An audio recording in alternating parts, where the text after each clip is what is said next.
I had them all line before I dial up. How they came and they on top and I'm a mile up. I had them all line before I dial up. How they came and they on top and I'm a mile up. I know the wall's closing in, but don't you dare give up now. Poe believed in me, pull up through some bucks down. Todd told the valet pull the truck round.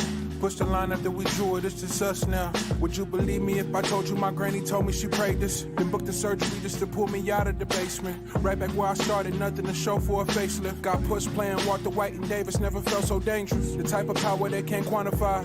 And name the best from my region, you gotta utter mine. Think of who really putting on, you never come to mind. Rapping like your Spotify, tap you rappers compromise. Yeah, no need to panic, just paint the canvas. If you can feel the static, you're too close, find your balance. Embed the revolution for they prohibition bandwidth. Blood trickle from the lead to see what's planning. I had them all line before I dial up. How they came and they on top when I'm a mile up. I had them all line before I dial up. How they came and they on top when I'm a mile up. Boarded that flight to Amsterdam. When my accountant of minus my family found out too and didn't like it. You're not in the salon with Dale said and I thought he was biased. Then I got a Venmo that said copy the finest. Before my foolishness settled in. Recorded a whole tape before we got to Berlin. This close to giving up and now never again.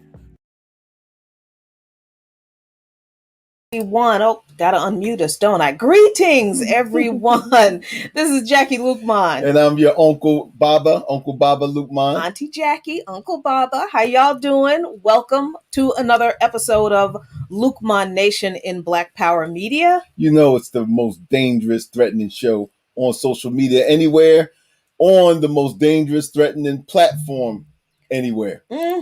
So, y'all, thank you so much for joining us tonight. We are continuing our conversation about Pan-Africanism, but this time it's not Baba and Jackie telling you why we personally are Pan-Africanists. Tonight we are going to talk to some of our comrades who are in the struggle, doing the work in Pan-Africanist organizations on a community level, on a national level. We're going to be talking about the history in the United States, on the continent, and why Pan-Africanism is a viable political tactic and trajectory for Black people, and honestly, why we believe it's the only viable political trajectory and tactic for Black people.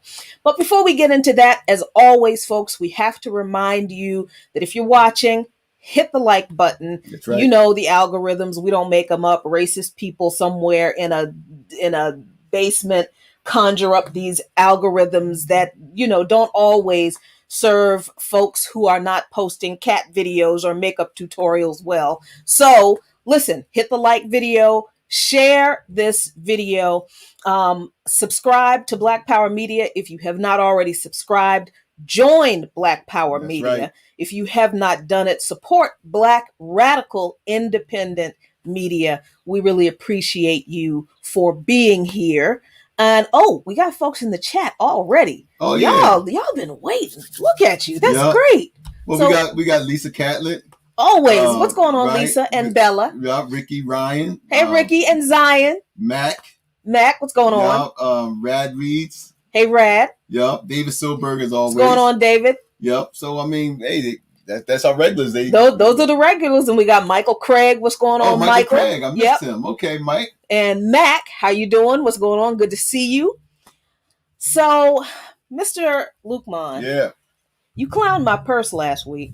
Well, it's not so much clowning. Yeah, I did clown it. You did. But I clowned it because, see, I am a historian, as you folks have probably gathered by now. Mm-hmm. I am an amateur historian, and and I really take my craft seriously. Uh-huh. And so I knew that there was something with this purse. Mm-hmm. So anyway, I had some, I have a crew that I work with. Who's this crew? I just have a crew. I've never met this No, crew. you haven't. But listen, hear me out. I had a crew that I work with. A lot of the information I get, as brilliant as I am, I have help. So I have this brother, and I don't think he's on right now. I don't see him, but he may be watching. I have this brother named Lamont who him and I go way back. Lamont? Yeah, Is your Lamont. crew? No, he's from Newark, and he's you never met him. And what happened is that he works with me a lot of times to get information that I can't find. He has access to sources that I don't have. And so after we did our show the last time, I was really curious because I knew when I get a hunch, I said, hold up, I know that there is a story behind this purse. So I called Lamont because he was doing some other work for me, and so I called him and put him on it. And then whoever he got, his crew, I don't know, but I know that, I work with Lamont, pretty closely, directly. Lamont, right. Don't get thrown off by Lamont. Okay. I mean, this brother's a genius. He's brilliant. Okay. And I go back with him. We go back, man, like Paul Malls and short pants. You know what I mean? So so anyway, so Lamont called me. This was like maybe today's Friday. He called me Wednesday, and he said, Baba, he said, look, he said, are you sitting down? I said, yeah, I'm always sitting down. So I said, so what's going on? He said, bruh, he said, man, you was spot on. I said, what you mean? He said, what I came up with, he said, brother, with that purse. And I said, all right, so give it to me. He said, I already shipped. He said, the photos to you. He said, I downloaded them and I sent it to you in your email. And I said, okay. He said, bro, and I got the history behind them and everything. Let me tell y'all something, man. When I went into my email and I saw, it was like Raiders of the Lost Ark. It was like, this just like validated, because see, some of you guys out there, when we did our show the other day and we were talking about historical things, some of y'all doubted me. Oh yeah, that wasn't last week. I'm sorry. You're right. That was this week. It was Wednesday. Yeah, so some of y'all doubted me. Some of y'all was like, well, we're going to Google this mother effer. So, because I don't know. He flowing too smooth. Something got to be wrong. But guess what? And, and I don't mind you Googling me because I'm not going to say anything that I'm not sure about. But y'all came back and say, hey, Uncle Baba was right. Uncle Bob was right about this. Yeah, Google verified this and Google verified that. So, so I was really like shocked at what Lamont and his team came up with. So anyway, just to go into it, I posted and I showed them to you, posted them on online. Some of you like Lisa Catlin and them, and y'all saw these pictures. These dubious pictures. Well, whatever they are. Well, I don't think they're dubious because because the reason why I say I don't think they're dubious because I trust Lamont, I trust his crew, and I trust his team. These are guys that help me when I need information and I can't find it. These are my go-to guys. Okay. So anyway, this is what he came up with. Now, come on now. Right. Now dig this here. Now, according to Lamont, everybody knows that this is the scene from Roots, the original Roots, right? So this is the scene. That's not the purse. That is the purse. No, come on. Yeah, that's the purse. Now this is what happened is that when they did this scene, now this is actually not the original Roots, I don't believe, because Cicely Tyson played the mother. But what happened was, before Cicely Tyson and I think Thamulus Rasulullah, who was what? He played the father. That was the actor who played the father. Thamulus Rasulullah. Okay. All right. He was in That's My Mama. He was all in all the stuff from the 70s. You. Okay. Thamulus Rasulullah. All right. Famous black actor. Genius. All right. So anyway, right. So what happened was, before those two, Cicely Tyson and Thamulus Rasulullah got the part, they had these other two actor and actress. I don't know who they were. But what happened was the legend of the purse. When Alice Haley was researching his genealogy, and he went to the village that his ancestry come from, they already had the legend of this purse, because this purse was supposed to came over on one of the slave ships, and they had this legend. So what happened was, they wanted to include this in Roots, but David Wapner, if anybody look up David Wapner, he was one of the producers of Roots. I think he was the executive producer, white guy, right? He did a lot of programming back like in the 70s and stuff, Wapner Production. You can look it up.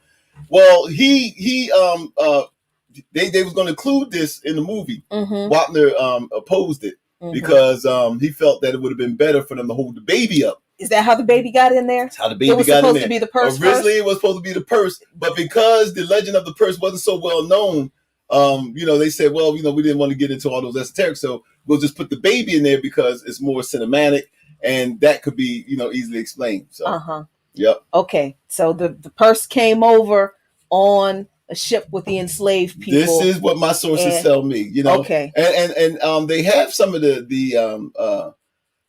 Babas or the Orishas and stuff like that. They had some of them that said that it was a reason why the purse came over because that was going to serve in our liberation one day. The creator, sees way down the line. Okay. Yeah. Okay. So what happened to the purse after? Well, I mean, so the purse actually, there has been other photographs of this purse showing up in different parts of our history. No, come on now. There is, I think there's one with Harriet Tubman. That was the one that really got me, the Harriet Tubman. There's a Harriet with the purse. There's Harriet with the purse. If we can see that. Oh, come on now. All right, well, now this one right here. Let me talk about this one real quickly. This was actually supposed to be a movie that was supposed to be made in 1972 during the Blaxploitation era. What happened was they were going to do, at that time, it was supposed to be an updated remake of the Harriet Tubman story. Pam Grier was supposed to be in it. Oh, but what happened was when it was getting ready, that was supposed to be actually the movie poster advertisement that was supposed to be put out, to advertise the movie and stuff like that. But what happened was when they was making the movie, they ran out of money. And Pam Grier got offered coffee, so she, they couldn't get it back. So she went to go do coffee, and they couldn't get anybody to do it, and they ran out of money and stuff. So what happened was, this movie company that did Cooley High called American International, they were going to put this movie out, but they went out of business. So when they went out of business, a black custodian, when they sold the building and they were cleaning out all the contents and stuff, a black custodian found this poster that was supposed to be used to advertise the movie. And wow, this is wild. I mean, if you can't read it, the poster says she braved every danger, overcame every obstacle, and carried a radical purse. Yeah. Oh, come on. Lamont told me that he tried to contact the brother, and I'm not into conspiracies, but Lamont tried to contact the custodian. He couldn't find him. They believed that he passed on. And everybody that was connected to that movie apparently had passed on. So I'm not going to wait a minute, say that there's a conspiracy or anything. But are you trying to tell me that my purse is cursed? I'm not saying anything. I'm saying that this is what the information came back to me. I don't know. This is news to me too. I'm kind of freaked out, but okay. What else? What else you got? Well, it was another one too that really tripped me out. The Civil War. There was a picture that really got me of General Grant and some other Union officers that was taking the picture after the surrender of General Lee. Now, after General Lee surrendered to the Union forces, it wasn't that picture, but what happened was Grant and the other officers took another picture not too long after the surrender of the Confederate armies to the Union Army. Okay. That famous iconic picture of Grant and Lee surrendering with each other. No way! Right. No way! Why is my purse there? Well, this is the story that I got here. Apparently, this is actually the photo that we know now. That's all in all the history books. That doesn't have the purse. I've never seen this picture with the purse. Well, let me finish. They didn't have the purse, and the reason why I didn't have the purse because that was actually the second photo that was taken. This was the original photo, and so the story goes is that when they was taking this first photo. Grant had a black service servant who was a black female servant who was a slave, not to him, but she worked around the Union Army, and she didn't know that the Emancipation Proclamation was signed. So she was still going around doing she still thinks she's a slave. So Grant saw this and he told her, he said, "Look," he said, "you don't have to do this anymore." He said, there is no more slavery. You can go and you're free. She was so happy in jubilation, and she left in such a jubilating spirit. She left her purse. What? Yeah, no. She left the purse, and it was actually the Native American brother that's sitting on the right this guy side. Right here. Yeah, he's actually Cherokee. He's a Native American, and Grant thought it was an Indian artifact, a Native American artifact, because he said and the Indian guy, the Native American brother said no, it didn't belong to me. And then so they found out after further research is that the black woman who left the purse, her name was actually Charlotte Elizabeth Malone. Get out of here. And they found out that was your great aunt. Wow. Yeah. Oh, okay. So wait. Did Charlotte get her purse back? Well, I don't know that we did that information didn't come back to me, but apparently she must have, because we see this in other photos. Like, let's see. Like, which one? Let me see. Wait a minute. Is that Sojourner Truth? Yeah. Yep. Sojourner Truth, and that is how this got back into the Malone family. Sojourner Truth actually returned it back to your family, and she swore that she was not going to let this out of her sight until it got back to its original owners. So she kept on to that. That's why you see it in the picture. Oh my God! They actually with the Sojourner photograph, they actually retouched it and removed the purse. So what we really see is the retouched version, but that's the original. That's the original. Because she said no. She said I have to make sure that this gets back to this original owner. Okay, so then how did the Civil War nurse get the purse? Well, again, Charlotte Elizabeth Malone. Charlotte Elizabeth Malone was actually, she was an enslaved woman, but she actually worked amongst the Union Army. And so what happened was this sister here, I believe her name is Susie Taylor. Yeah, Susie Taylor, who was a Civil War nurse. She came on the menses, and then what happened was she asked Charlotte for a rag or something, and she said, "Here, I got him in my purse," and gave her the purse, and that's how she got him. What? Yeah. So okay. All this is pretty fantastical.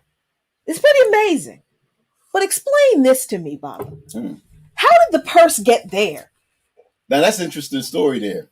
What happened is that your cousin, Charlotte's, I think she would be your grand cousin. Mm-hmm. Your grand cousin. She was a Pan-Africanist. Of course she was. Right. Of course she was. And she was actually the first Pan-Africanist on your side of the family. And she went with a bunch of brothers and sisters to go, and they did a trip to Africa. I don't know where this actual place is, but apparently she went over there. In fact, that's her.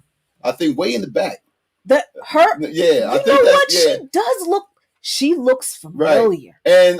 And the sister that got the purse, from what I was told, what Lamont found out, is that she liked the purse so much, and she asked could she wear it, and she, and they took the picture of it, and so so your cousin allowed her to wear the purse, and they didn't even know their picture was going to be taken. I think it was going to be a ceremony or something, and I think one of the brothers that traveled with your cousin, he was just taking flicks and stuff. And and they took it. Took that photo. Yeah, so these are the things that we found, and I found out in the research that I did, and got to credit to you, Lamont, if you're watching, man. Hey, good work. Yep. Maybe I should be nicer to Lamont. Yeah, I'm telling you, man. I mean, the Ghetto Underground Network, man, is invaluable when you need it. But you know what this means? What? I'm never getting rid of the purse now. Well, no, I mean, once I found that out, I don't want you to get rid of the purse. I mean, once I found that out, that's history. Okay. Yeah. So I don't have to get rid of the purse. I mean, did you see the history that just came up on that? All right, then. So I wouldn't get rid of it. No. Okay. All right. I just wanted to make that clear. All right, cool. So anyway, y'all, look, we're fascinated by the history of the purse, and we hope y'all like that. That was, just us having a lot of fun, which is what we do all the time here in Luqman Nation. We goof off like this all of the time when we are not, working in some organization doing some stuff. We really just have a good time like this because we ain't got to be mad all the time. All the time. Yeah, we ain't got to be mad all the time. We know we black. Yeah, we ain't got to be mad all the time. We know we black. We ain't got to be black and angry every single day. But you know what? There are some times when it pays to be angry about the situation we're in. And in this conversation that we're having about Pan-Africanism and its importance, I think this is one of those times, but it's that kind of righteous anger where that the information you have that forms the foundation of your beliefs is legit. But you don't like to hear yourself talk all the time. True. Sometimes you like to have some comrades in to, we don't do echo chambers. We just rock with the right people. That's right. All. Yep. So we're going to introduce some of those people to you. If I can get my mouse to work right. Let's see. Here we go. There we go. We are adding to the show. We welcome to the show Onyesonyu Chatoya from the All African People's Revolutionary Party. I'm glad you said that. Sister, I would not want to chop your name up. I'm so glad you said that. Well, you can say the next one. My brother. You can say Max now. You can at least say the first one and then mumble the last name. With Max Ramal. Max Ramal. Very close. From Pan-African Community Action. Y'all, welcome so much. Thank you for joining us in this conversation. We're just having a really, really good time on a Friday night. Dope Friday. Dope Friday. Yeah. Radical Friday date night is what we're calling it. So look, we have been having this conversation about Pan-Africanism and, its importance, its relevance, its validity. And there have been some challenges. People have made challenges to the ideology. Some of those questions I think are valid, I suppose, but some of those questions are ridiculous. But I think with any conversation, we like to start with like the basics, right? So for us, the basics are like of the traditional Black leadership that we think of here in the United States. Who of those people were anti-imperialist, internationalist, Pan-African in their politics that we could connect to right away? But before we get into this, I'm sorry. Onyesonyu, tell everybody about yourself, and then Max, you need to tell everybody about yourself before we dig into this meal. Of course. First of all, hi y'all. And I was like dying. I was like off camera dying.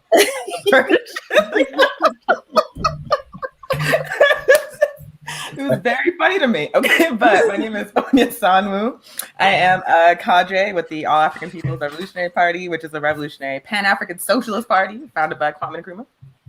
I'm also an editor with Hood Communists, which is a revolutionary African blog, a coalition project. We feature revolutionary African voices from all over the world, giving their perspective on current events and politics today. And I'm also on the National Coordinating Committee of the Events and Analyst Brigade, which is a solidarity delegation to Cuba, because I am a revolutionary internationalist. Hi, everybody. All right. Max. All right. What about yourself, brother? I appreciate being invited. My name is Max Rameau, and I am an organizer with Pan-African Community Action out of Washington, D.C. And thank you both for having me on. And also, Bob, I might need to holler at your boy Lamont later. Last week I did the laundry, and then when I came back up, I only had one of my black socks, the one with the green stripe. I couldn't find the other one. So I'll get his number to tell him I can pay him and everything. He's just got to wait till the stimulus check hits, and then I'll pay him right out. Well, I'll pass that on, brother. All right, good.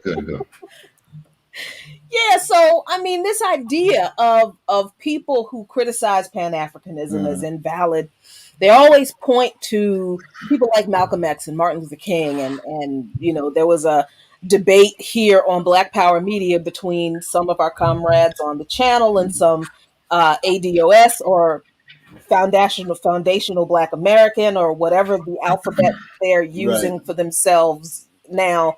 And one of them even had on a Fannie Lou Hamer t-shirt, which was confusing to me. But I think a good place to start, Anya, would be to look at, some of the history of some of these people who we recognize in the United States as, radical Black leaders or just Black leaders, and examine just really briefly if they were themselves internationalists in general and like Pan-Africanists specifically.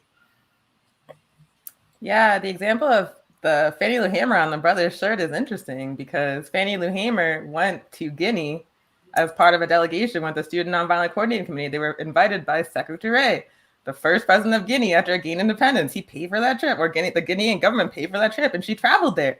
And they like learned about the Ghanaian struggle, and they came back here to the U.S. South and started building international anti-colonial connections. Like SNCC started conceiving of the struggle for African liberation in the U.S. South as an anti-colonial struggle connected to African liberation struggles around the world. So that's like just one, like, why would you have that on your shirt, dog? Like, if you're against Pan-Africanism. But that's like a very, like most of the revolutionary African figures we know and celebrate in the United States had internationalist politics, had some element of Pan-African politics, which is why a lot of times when like the ADOS or FBA people try to criticize Pan-Africanism, they have to like lie about history. Because if you look at the actual history, the connections are clear, the politics are clear. Yeah, well, somebody, Ricky pointed out that one was even a Rasta. One of the ADOS folks was a Rasta. And because you laughed, Max, you deal with that. Because I don't know about you, Baba, but I mean, the whole time I was watching it, I was like asking you, like, wait a minute.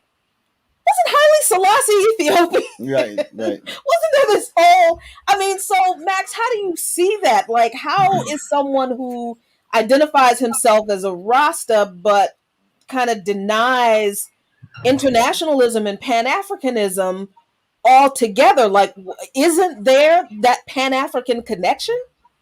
Yeah, so that case in particular, I don't even know how to begin to conceptualize it. But I can tell you about a little bit about what my journey was getting to there. I was born getting to Pan-Africanism. I was born in Haiti. And at a very young age, my parents left Haiti, were forced to leave because of the Duvalier regime there, and came to the United States. And so I was raised in a Haitian household in the United States. My father was a doctor. So we were able to stay in a little bit better neighborhood.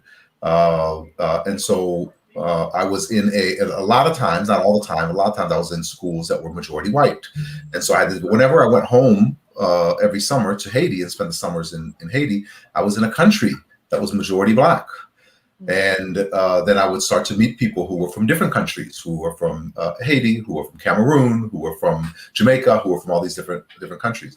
And then this was being raised in Washington, D.C. When I moved to Miami, then I was exposed to so many more people. And then so we had Haitians and Jamaicans who were literally arguing with each other, which island, which are just a couple 100 miles away from each other, made the best rum, and which sugar cane from which island tasted the best.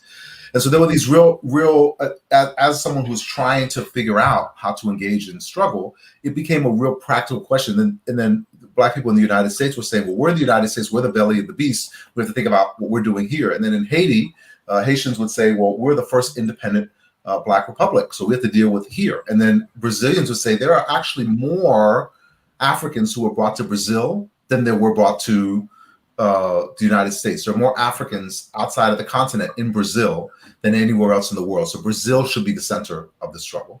And then continental Africans would say, well, we're continental Africans. You should be looking back.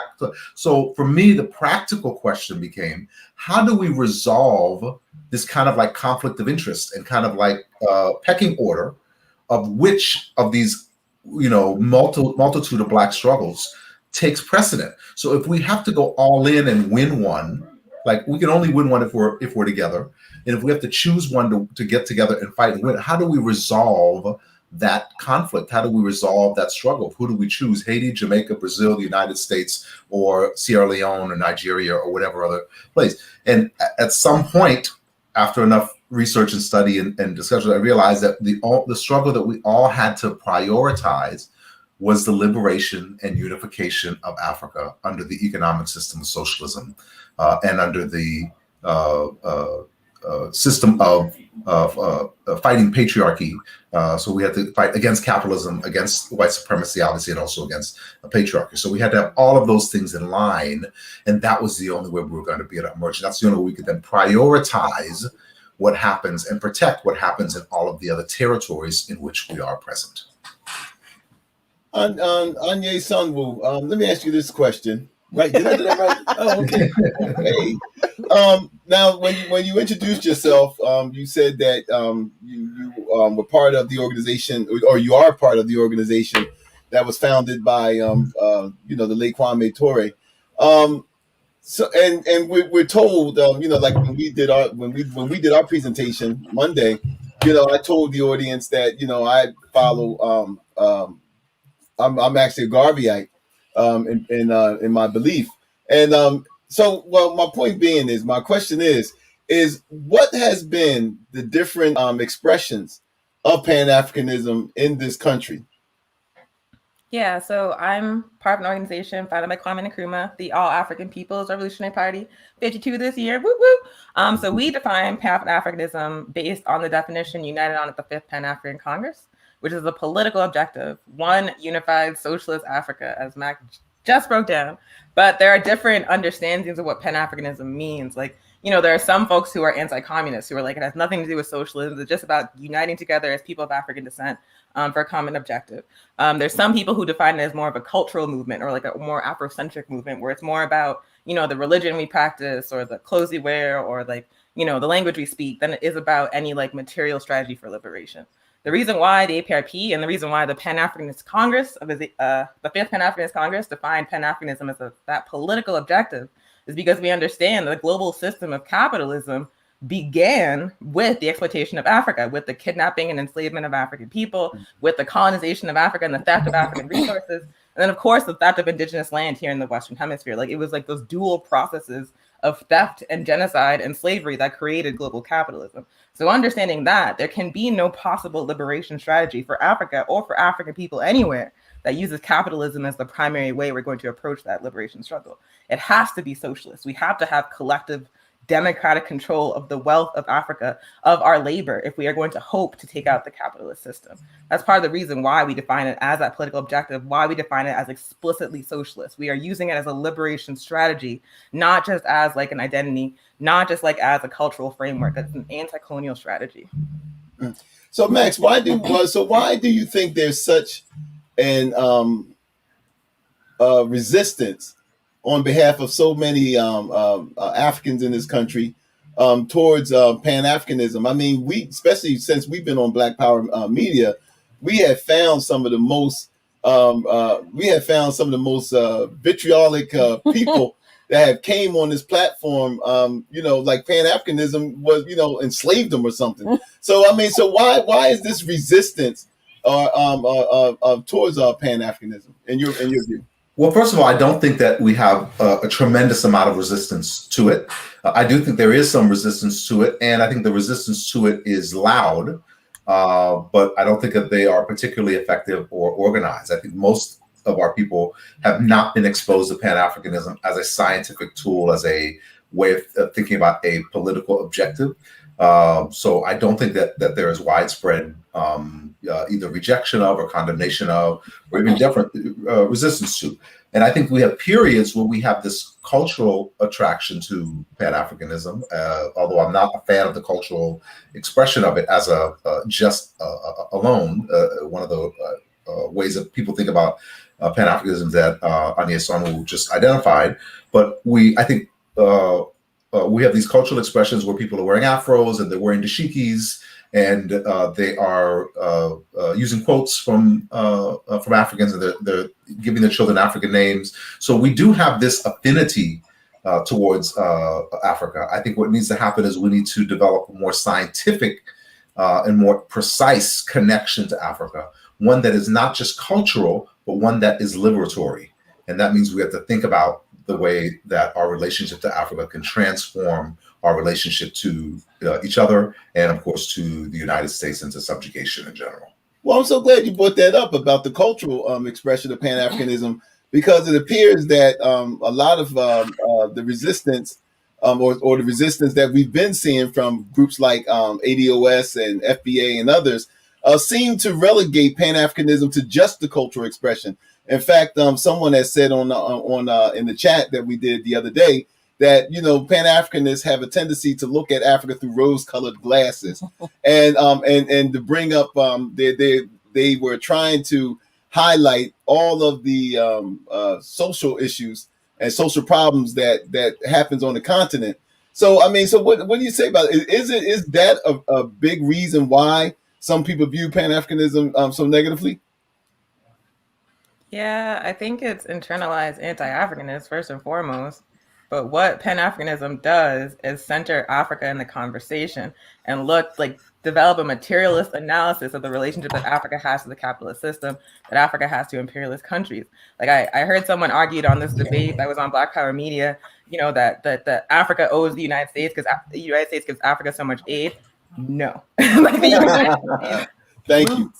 Africa, like United States corporations, transnational European and Western corporations, loot resources from Africa, are stealing trillions of dollars in wealth from the African continent and giving them back a pittance in aids with like strings attached. So we have to understand that the exploitation of Africa and connected to that, the exploitation of African people is the foundation of the system of global capitalism. The entire world eats off of Africa. And African people, no matter where we exist, are poor and exploited. It's directly connected to what's happening to Africa. Like, first and foremost, you have to understand the real nature of the relationship between Africa and the rest of the world.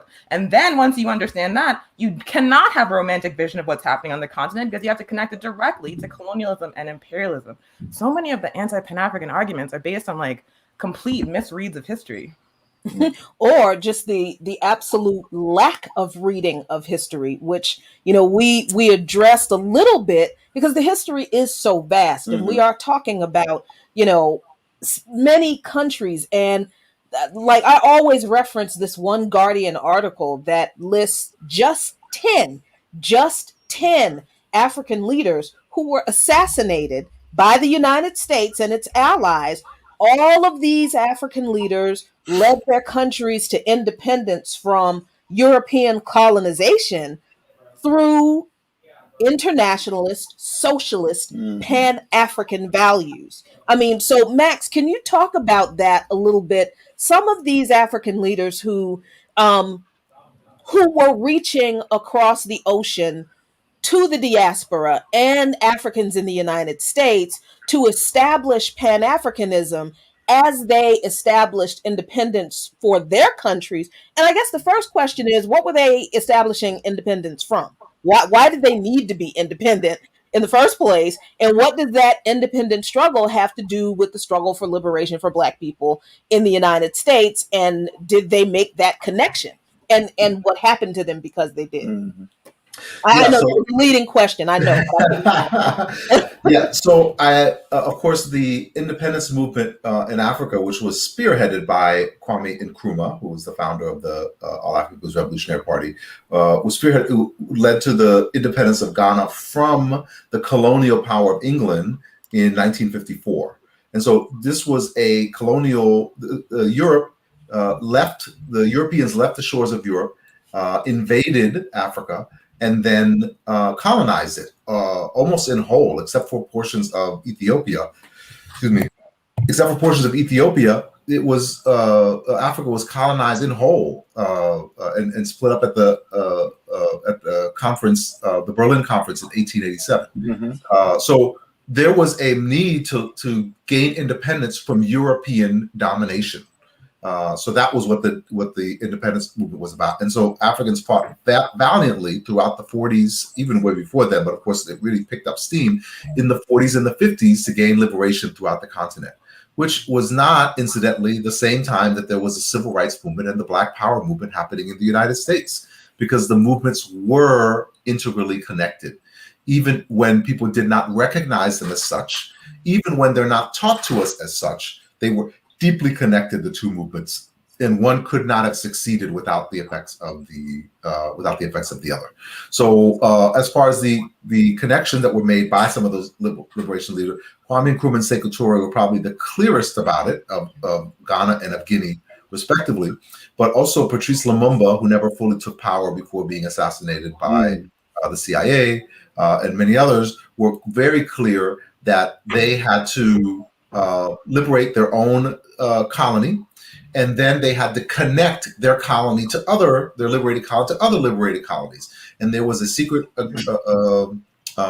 pact signed with, I think it was 5 African states, but it was definitely the Congo and Ghana and Guinea and a few others. I think it was Ivory Coast, if I'm not mistaken, and a couple others, which formed the United States of Africa. And it had to be kept secret because the African leaders were concerned that they would all be assassinated as one if it became public, because Europe would be still so threatened by it.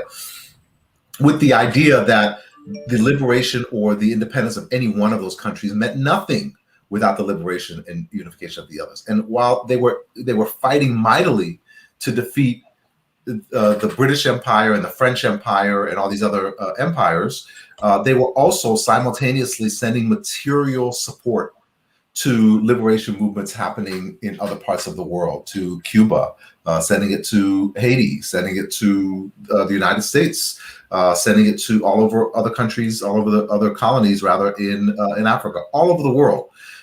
So this was something that these African leaders recognized, which was that their liberation was deeply tied to the liberation of African people around the world, and even other oppressed people who were not Africans across the world.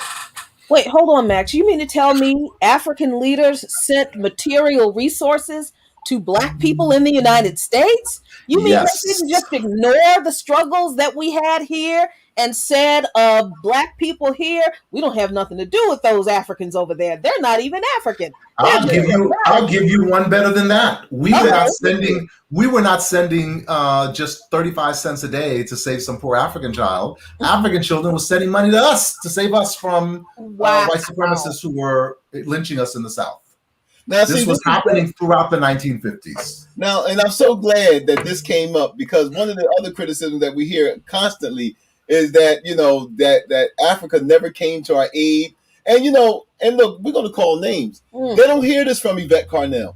They don't hear this from Tariq Nasheed. They don't hear this from all of these people who are profiting off their ignorance, because that's what they're doing. They don't hear none of these things. And so I'm so glad that you brought this up, because I didn't just bring it up. Sonia, who actually brought up the point that SNCC was brought to Guinea by the government of Guinea.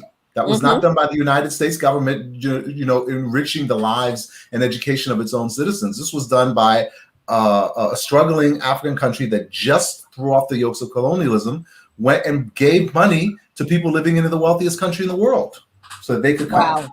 Wow. And it's amazing when we have these conversations. And for us, and I think we need to be clear, we intended to start our regular thing on Black Power Media with this conversation because we do feel like there is a need to start this media venture with a solid foundation in the ideology that we think will work best as a political strategy because there's no point in having this boss ass, badass media platform with no strategy and no direction behind it. I mean, entertainment is great. We love our jokes, but at the end of the day, we have liberation to fight for. And we want people who come to this channel, regardless of what they look at on this channel, to understand what the people on this channel are about. So we wanted to make sure that we have a foundation for the beginning of this, for wherever it goes, for people to look at this and say, well, we knew that these were a bunch of Pan-Africanists in here, so we know what this is about. And this is important to us, I think, because where we are right now, historically, politically, is incredibly pivotal. We don't get a moment like this in revolutionary struggles often, where, the ground is ripe for something different to happen. And I think we have an incredible opportunity to determine what that something is. So I don't think we can do that unless we're clear on what it is we want and how we're going to get it.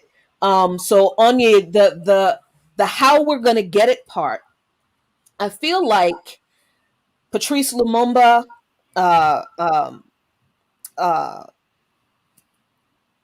goodness, all the names escape me for some reason right now. Yeah, Thomas Sankara. Right. Help. I mean, well, I got a whole bunch of names in my head. Even Mugabe, who was a Pan-Africanist, and for a minute, right? I guess. Muammar Gaddafi, Nyerere in Tanzania. Thank you. All of these people, Fred Hampton, even Amilcar Cabral. That's the name I was trying not to forget because people usually do forget him. Steve Biko. Mehdi Barka, all of these people, I think, and many others that we don't remember. I mean, Winnie Mandela. I mean, even though she wasn't assassinated, but she was a serious force in the struggle. And so many other women, Claudia Jones, so many other women in the struggle for unity of the African diaspora for political power. I feel like it was their connection, they're making those connections that put them in the crosshairs of imperialism. Yeah. And it wasn't just that they were Black radicals. It wasn't just that they were trying to change the political system. In the case of the Sankaras and the Cabrals and the Nieres and those folks, it wasn't just that they had a hand in overthrowing the colonial powers in their countries. It was also that they were on the path to establishing international political unity of all Africans to challenge pan-Europeanism. That's my opinion, though. I need to know, is that correct? Is that like the one strain, the one common theme among all of these people who are African activists or African leaders who were either deposed or assassinated by the US and its powers? Was that focus of theirs the one thing that they had in common that put them directly in the crosshairs of the system?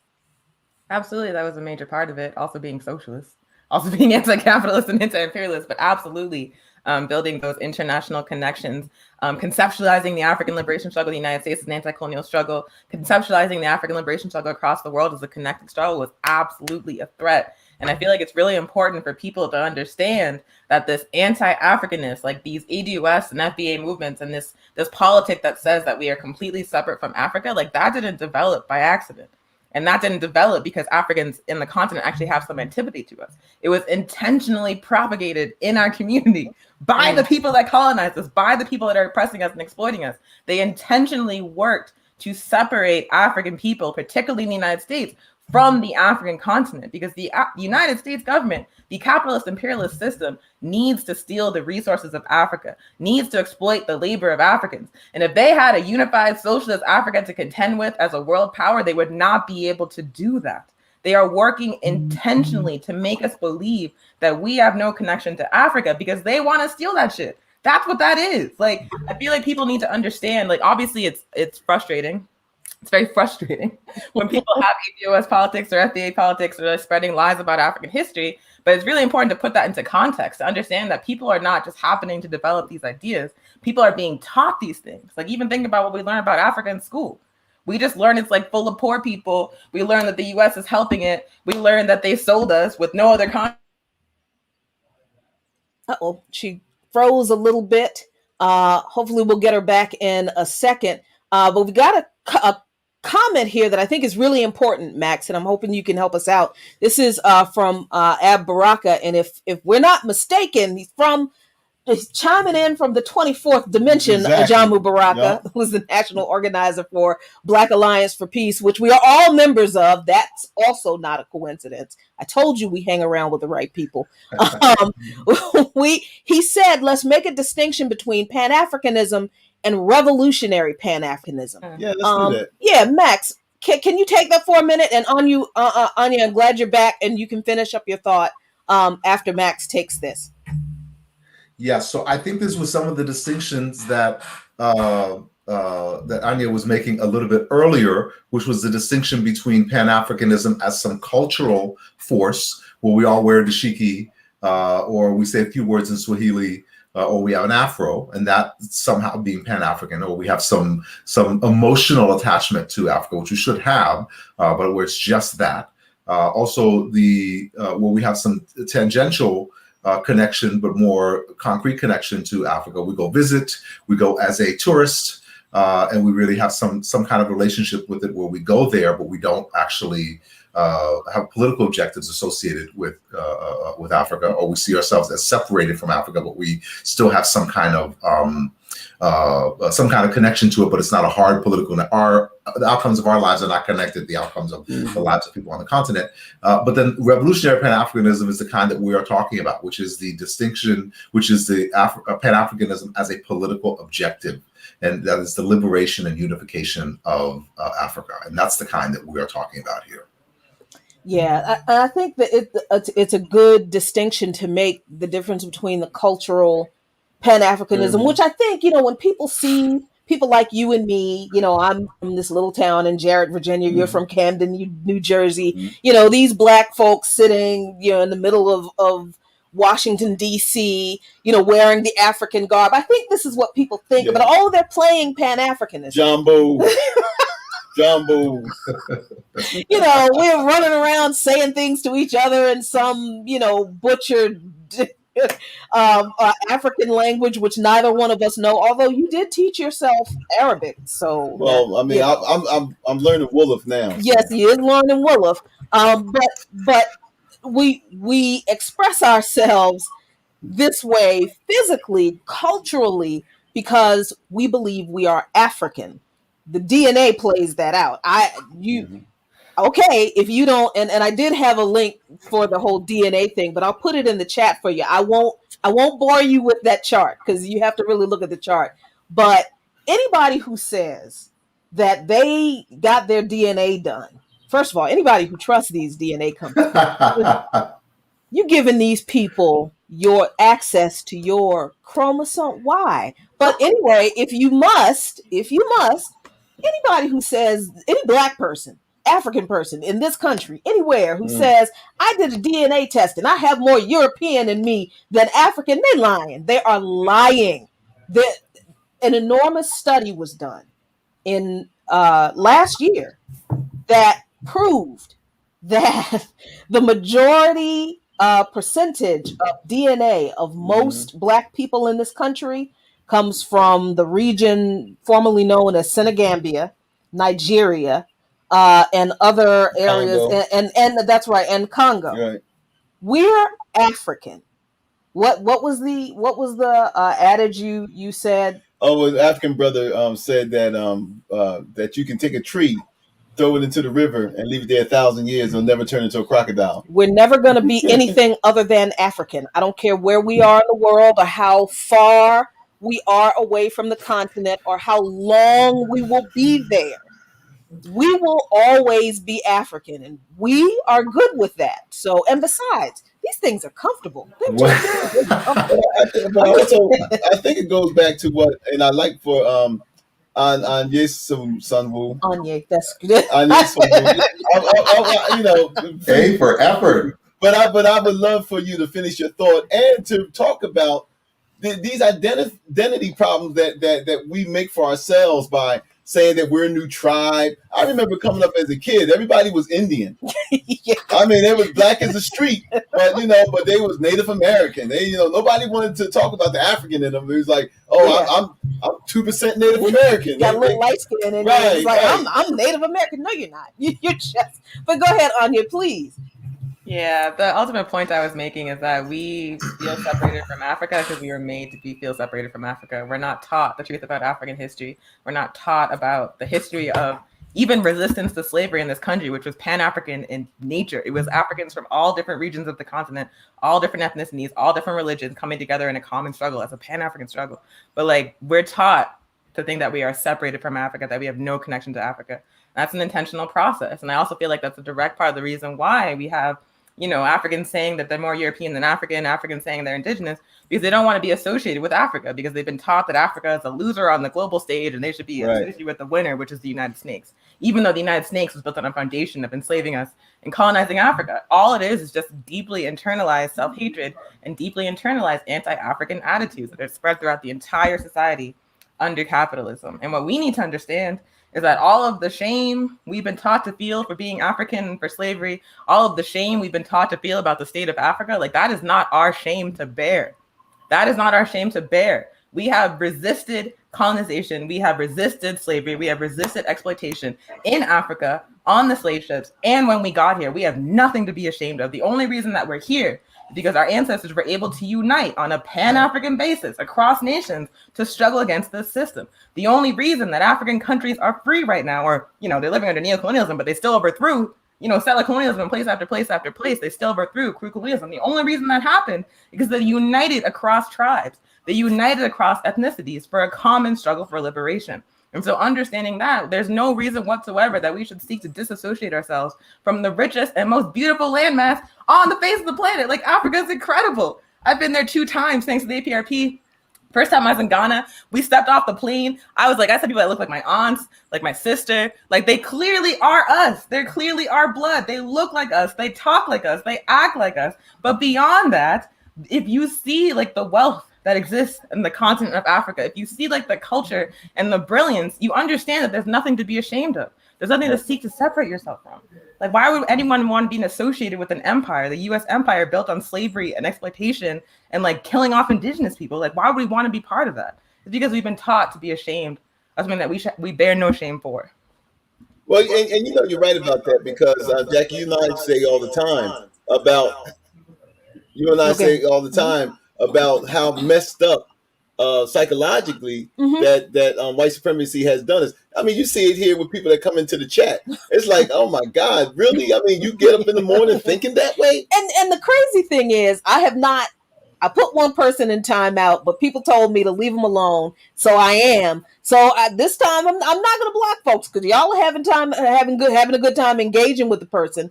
But here's the thing: the issues that these people are raising in the chat, we're actually addressing them, but they're so angry that they're not receiving what's being said. So they're kind of proving the futility in engaging with these folks. And I kind of wonder why they keep showing up. I just kind of figure they have nothing better to do. But I mean, that's on them. But Anya, you did make a point. You did say something about slavery that I think is an important point that we have to deal with. Because, okay, let's be real. Some people, even who are Pan-Africanists, don't always tell the full story of enslavement, how we were enslaved, right? And there are parts of the story that are difficult to tell, to contend with, because it does involve some African tribes, or at least some leaders of African tribes, seeming to be complicit in the slave trade. Can you give some? I don't want to editorialize. Can you just speak to that? Yeah, for sure. And give some clarity on it.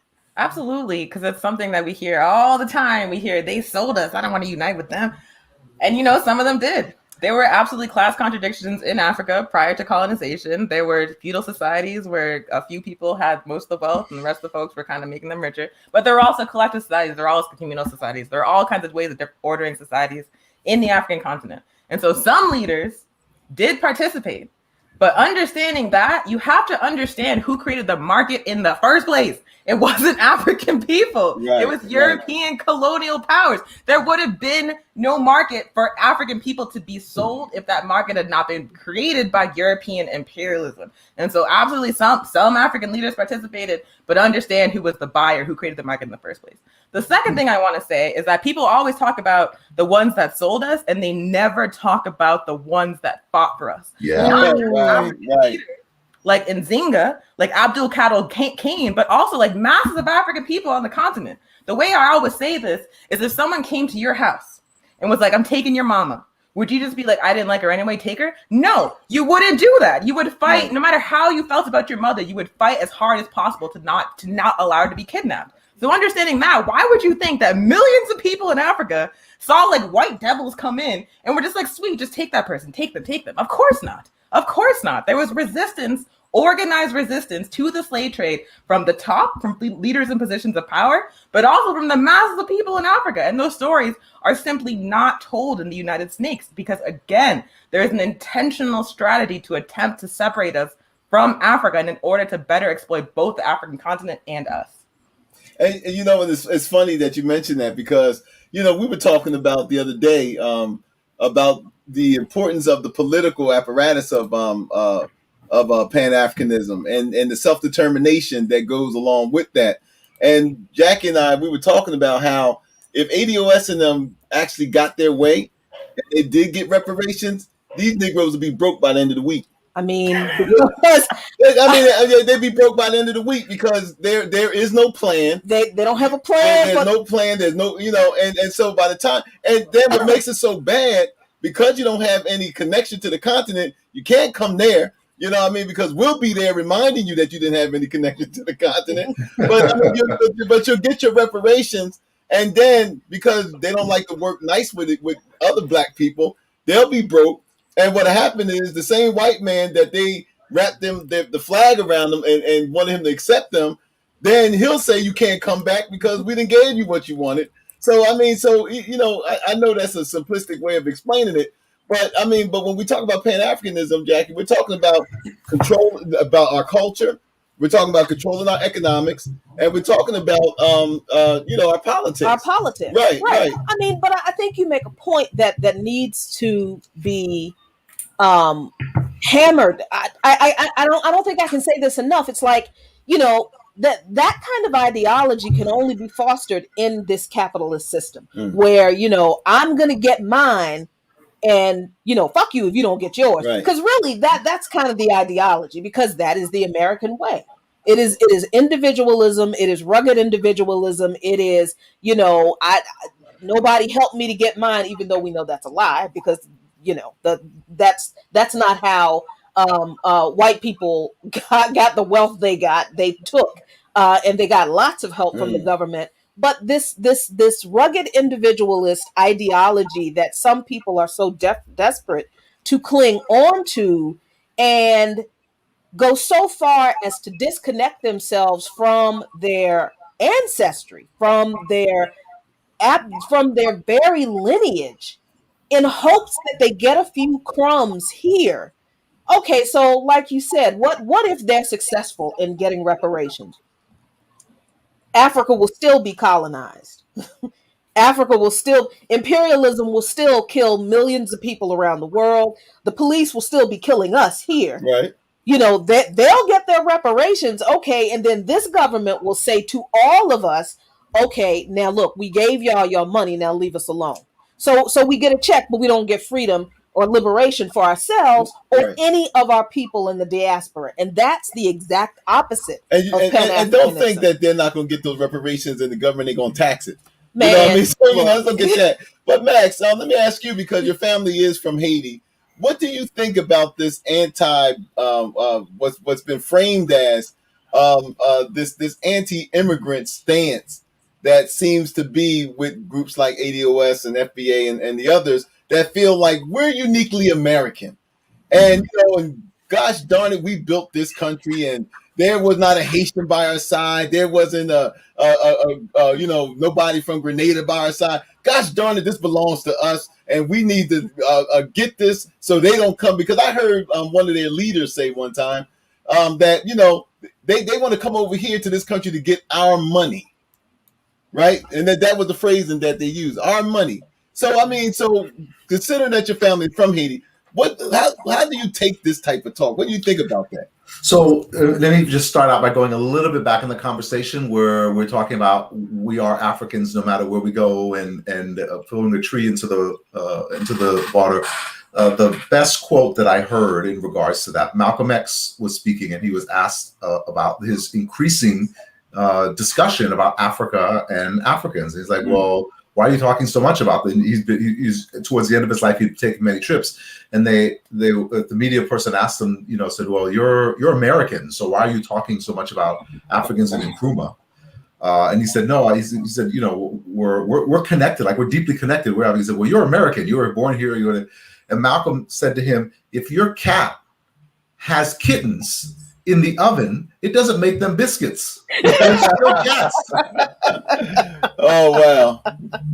Gotta love it. So on the ADOS folks and their want to separate themselves from other African people, I think the idea that they were taught to hate Africans is exactly right, and I think it's part of plantation politics, of where you're on a plantation, you're being ruled and dominated by someone because you're on a plantation, and then the only thing that you feel psychologically you have to do in order to feel that you're feeling your humanity is by then thinking that your plantation is better than the other plantation. It's not even your plantation, it's the plantation on which you are captured is somehow better than the other plantation. So you had a ship which came over with captured and enslaved Africans, dropped some of them off over in Louisiana, dropped others off over in Haiti, and then somehow magically over the course of a few years, those who were captured, the cousins and brothers and sisters who were captured and dropped in Louisiana, are magically better than the brothers and cousins who were captured and dropped off in Haiti? Is it because the English or new American white people are so much better that they seasoned us in a particular way? How did that happen over the course of a couple of generations where we're actually the same people? So that's one of the psychology. But even on a practical, let's handle this just on a practical level. You want to get some sort of liberation here in the United States. How does that happen? Here's a couple quick examples. The first desegregated area in the South in the United States was US 1 in Maryland, going from Delaware to Washington, D.C. And US 1 was, of course, used to go from D.C. to New York before I-95, the big highway, was built.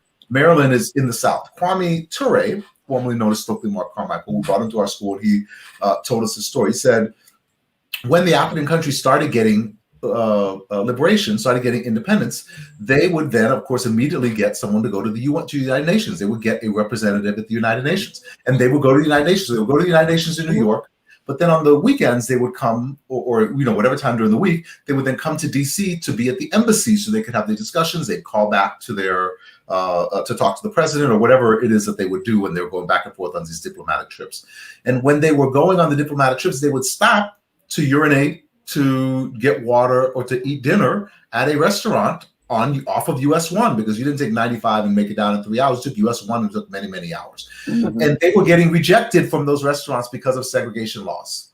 So they went to the United Nations and filed formal complaints against the US. And this is at a time that Malcolm X is in Africa organizing these new Africans and saying, we want you to bring the case of African people, Black people in the United States, to the UN, bring the US to the World Court, which you can no longer do because of that. He threatened to bring the US to the World Court, and the ones he was going to are now coming and saying, we can't even eat at a restaurant. We can't go to the bathroom. I'm a diplomat and I have to go in a bush because we're not allowed to go to these bathrooms.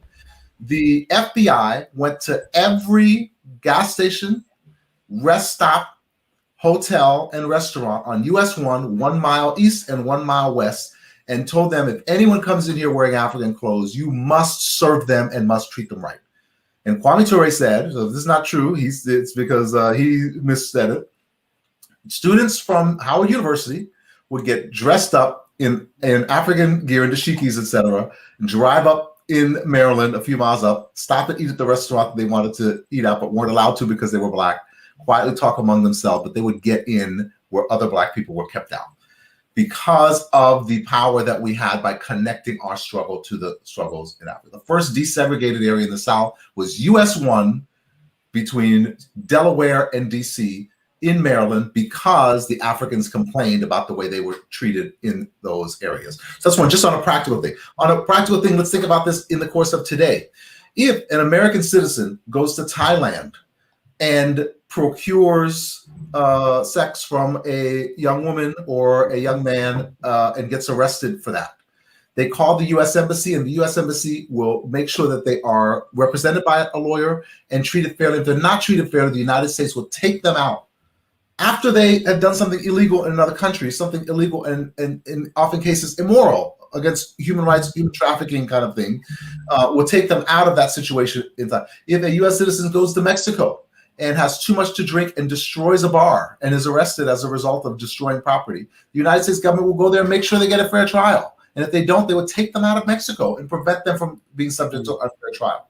If the U.S. citizen goes to Haiti and gets caught up in some mess, the United States will go there and extract them out. If they did something wrong there, the United States will go and save them from something that they did wrong in another country. Who comes to save the Black woman who is in her apartment in Kentucky when the police burst in with no warning and shoot her to death? Country comes and represents her, not because she went to some other country in order to procure underage sex, but because she was sleeping in her own home and the police broke in and shot her. Who comes when the police shoot and kill an unarmed Black person every 26 hours in the United States? Who does that? Africa can't do it because Africa is not free and is not united.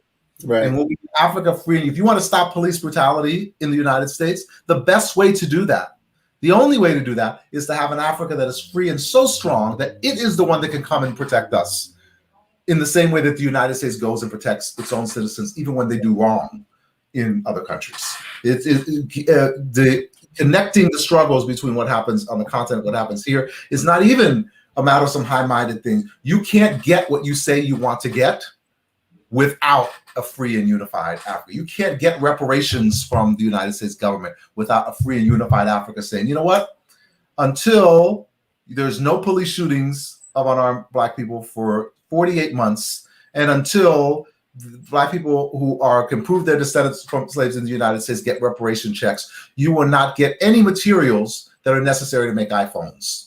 Mostly Africa. Or until television. then, you will not make another cell phone, because we have the materials for it, and we will not export them until you can prove that you can go 4 years without shooting an unarmed person. So I guess some what is explain what is, because we hear this about Pan-Africanism being this political ideology, not so much identity, as Dr. CBS had reminded us. What is, those of us that aren't on the continent, what would be the politics that those of us who want to adhere to Pan-Africanism, what would be the politics that we would follow here? Revolutionary African nationalist politics. Still, we have to understand that the U.S. empire as an entity is a threat to African people, is a threat to indigenous people, is a threat to colonized peoples all around the world. And if we understand it correctly as that kind of threat, we cannot in any way, shape, or form identify ourselves with this empire. Ajama Braka's on YouTube in the comments going off. And one of the things he said that I really appreciated is that we should reject any kind of attempt at reparations, paying reparations for slavery and colonization that allows the United States empire to continue to exist as an entity. The entire foundation of the United States of America is exploitation, is colonization, is slavery, is genocide. This place cannot be allowed to exist, because as long as this empire exists, it is going to attack Africa. It is going to attack African people. It is going to attack the colonized world. And so rather than saying that we are Black Americans, African Americans, American with no prefix, we have to say that we are Africans. We have to tie our destiny and our history and our future to Africa and not to this place. Because this place is circling the drain. This place is about to wrap it up. This place, we're living through the collapse of the U.S. empire. Is going to be very violent and very terrible. And so we don't have to tie our future to the United States government. And the other thing I want to say about the question of reparations is that the actual amount that's owed to the descendants of enslaved African people is like beyond the GDP of the United States. It's beyond the entire GDP of Europe. They couldn't possibly hope to pay what is actually owed, because it would collapse their governments. And so all that ADOS and FBA and people who are trying to lobby through policy for reparations are doing is lobbying for a fraction of what they're actually owed. They're going to give you a check one time and be like, get out of our face. And they continue to oppress and exploit you. What is actually owed is the entire GDP of multiple Western nations and like of multiple transnational corporations. Like, they owe us trillions of dollars, and they're never going to come up off that willingly. So it doesn't even make any sense to say I'm going to appeal solely to the U.S. government for a fraction of what I'm owed. No, do not identify with the U.S. empire. Do not put any hope in the U.S. empire actually giving you any kind of justice, any kind of reparations, because they cannot.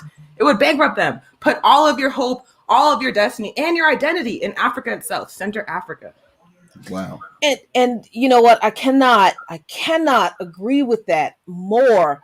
And I want to get to this question in the comments about socialism in a minute, because, you know, we have to remember, hun, that we are indoctrinated.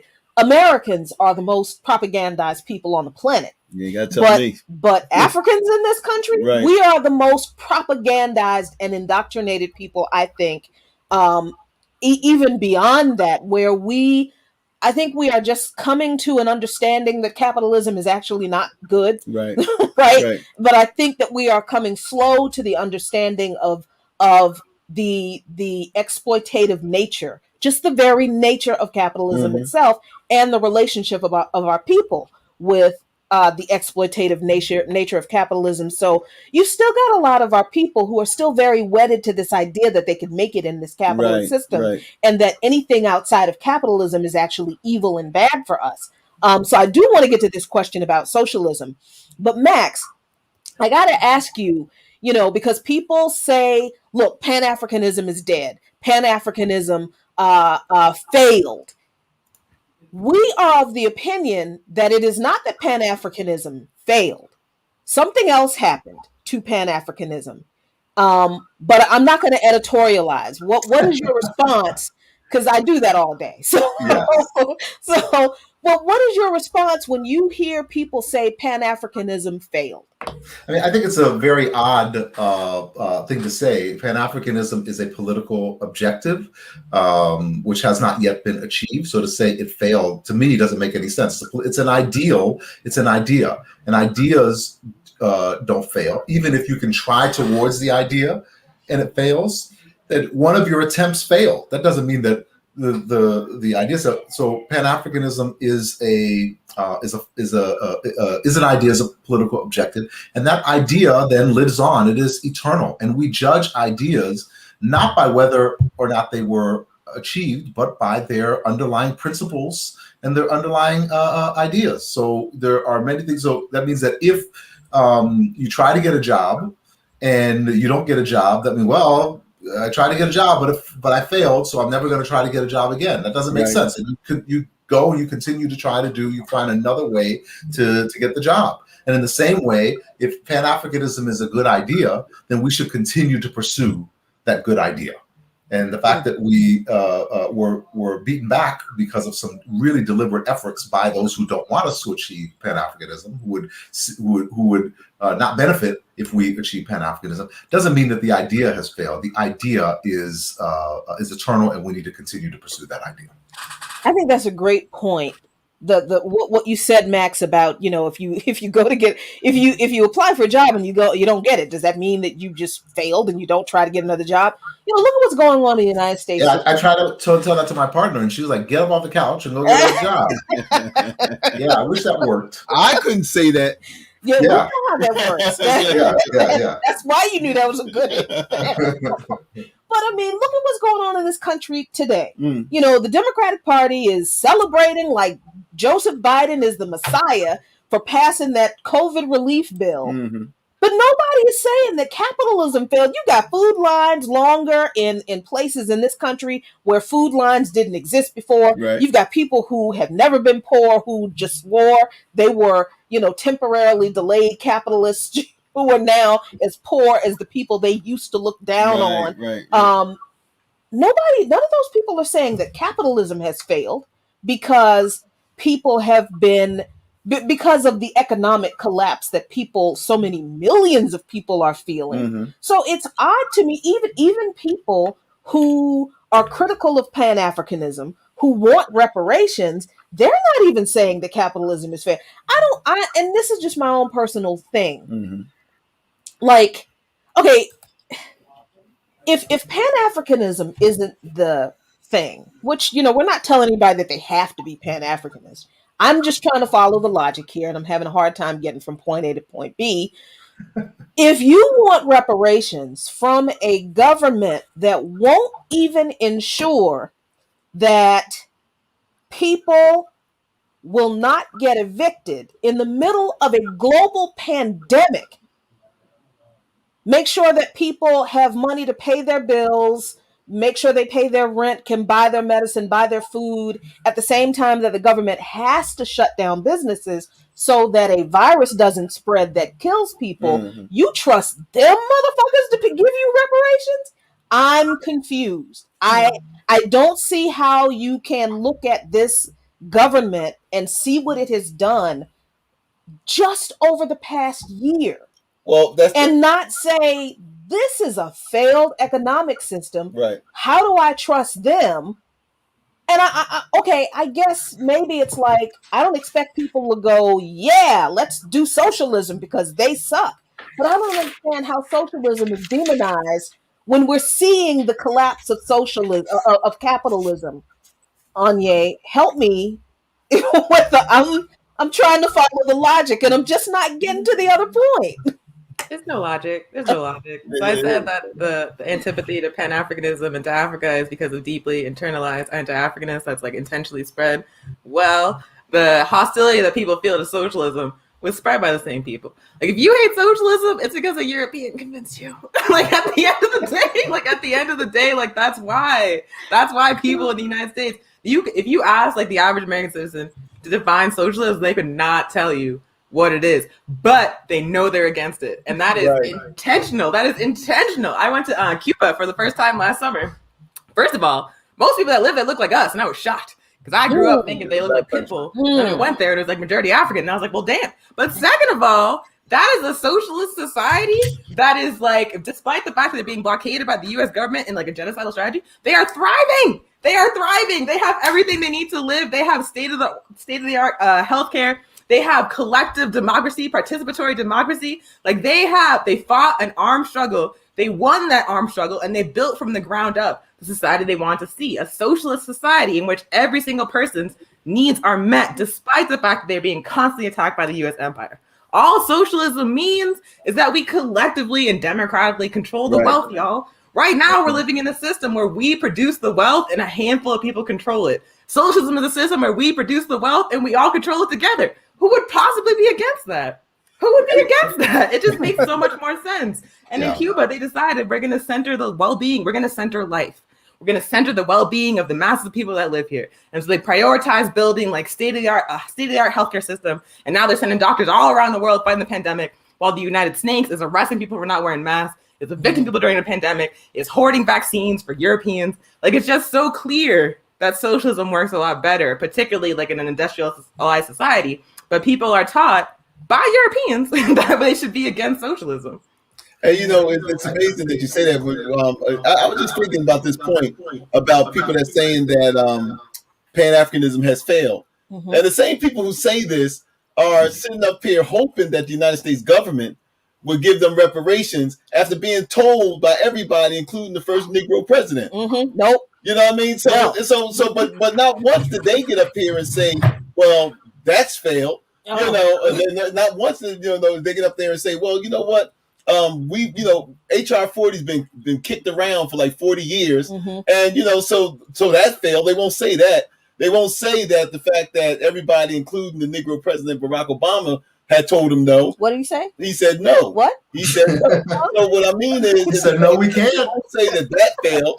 Now, but this Negro, the first Negro president, Barack Obama, so now he turns around now that he's not in office, and then he sits back and he says, it's like, maybe. Right. Then he turns around and he said, you know what? I wanted to do it, but I was afraid the white folks would kill me.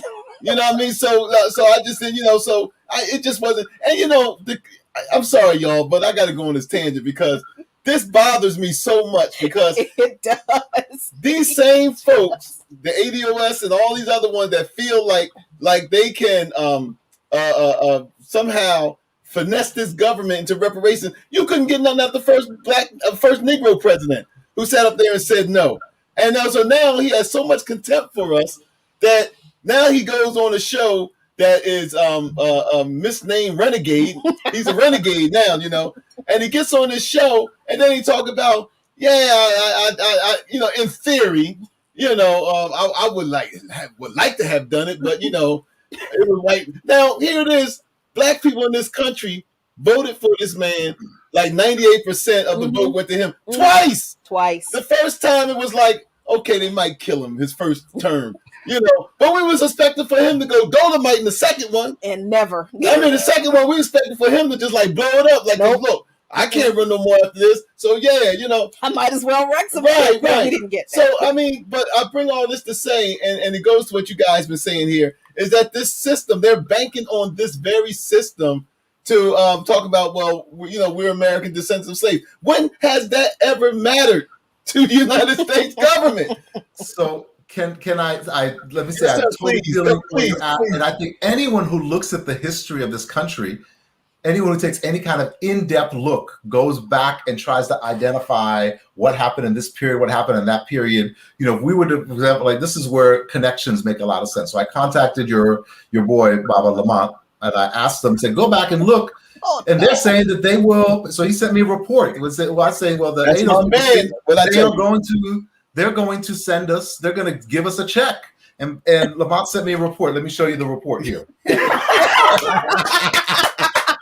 I tell you, that's my man. I tell you. Yeah. After all the research was done. Now, you can take that. Look, Max, you can take that to the bank. Once Lamont sent that back to you, that's law. You can take that to the bank. They're not giving you nothing. We need to build our own base of power. And we need to depend on that in order to survive. We cannot depend on the one who is responsible for oppressing us to also then be the one who's responsible for ending our oppression and freeing us of that oppression. And Now look, we got like 5 minutes left. Mm-hmm. So we want you guys, man, to just like freestyle, man, because you know we definitely we're older than you guys, but we respect what you bring to the table. So we're gonna start with Anye Sanwoo, and right, I'm getting better. So what's your closing remarks, Anye? I just really appreciate y'all. I really appreciate Black Power Media. I feel like we're living in like a resurgence of revolutionary African media right now that Hood Comments is part of. It's very, very exciting to be able to like get on here and chop it up with y'all about this.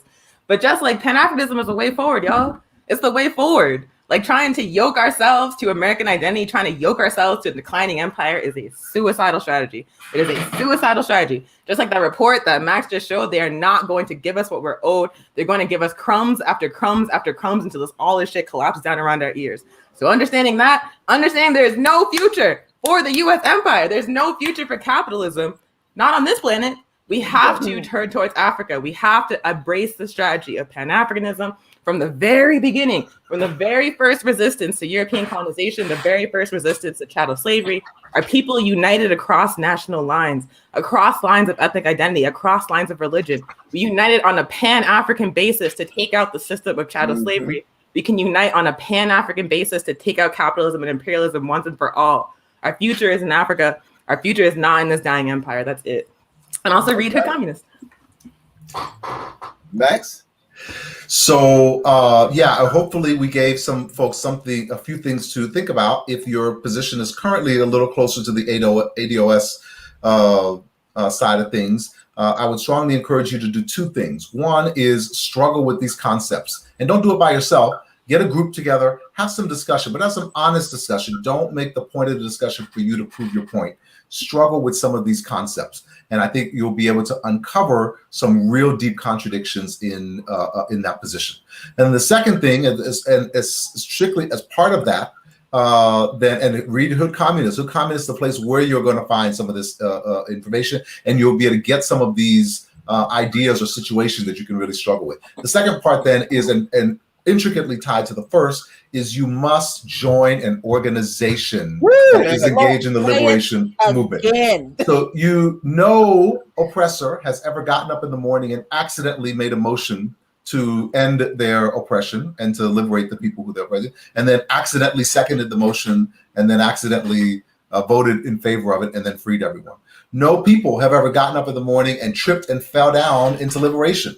The only way that has happened is through organized effort. We must be part of an organization that will also help us figure out some of these abstract questions. It'll help us figure out in a concrete way. We'll be able to see some of the limitations of it.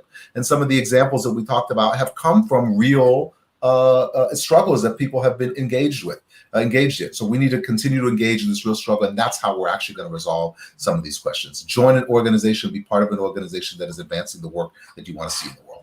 Now we're going to because as the audience know, people that have been with us for a while, they know that we, Jackie, we practice what we preach. We do. And so just some self-disclosure.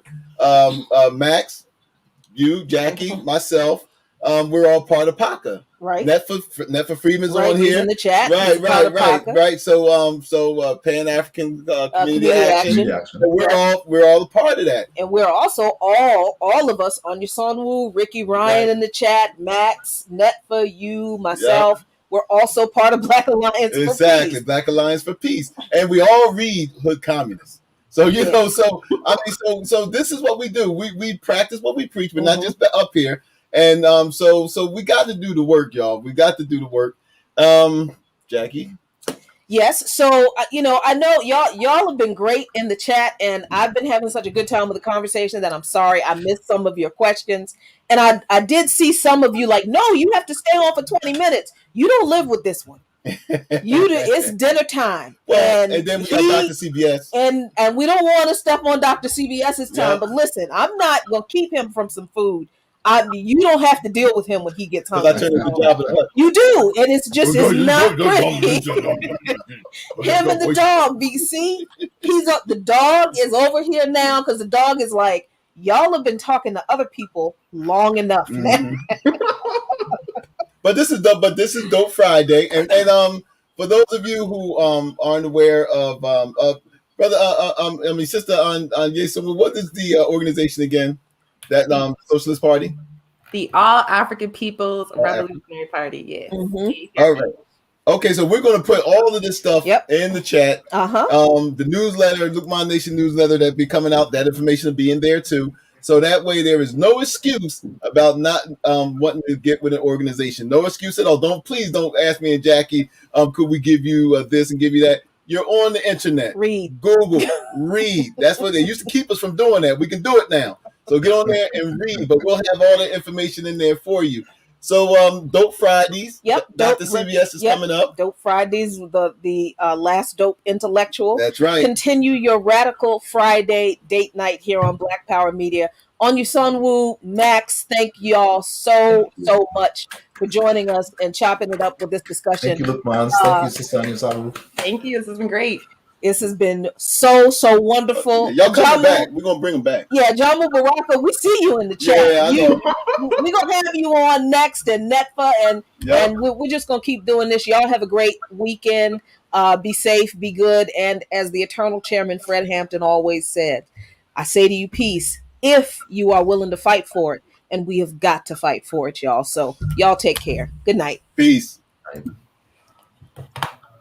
How they came and they on top when I'm a mile up. I had them on long before I dial up. How they came and they on top when I'm a mile up. I know the wall's closing in, but don't you dare give up now. Poe believed in me, pull up through some bucks down. Todd told the valet pull the truck round. Push the line up that we drew it, it's just us now. Would you believe me if I told you my granny told me she prayed this? Then booked the surgery just to pull me out of the basement. Right back where I started, nothing to show for a facelift. Got pushed playing Walter White and Davis, never felt so dangerous. The type of power they can't quantify. And name the best from my region, you gotta utter mine. Think of who really putting on, you never come to mind. Rapping like your Spotify, tap you rappers compromise. Yeah, no need to panic, just paint the canvas. If you can feel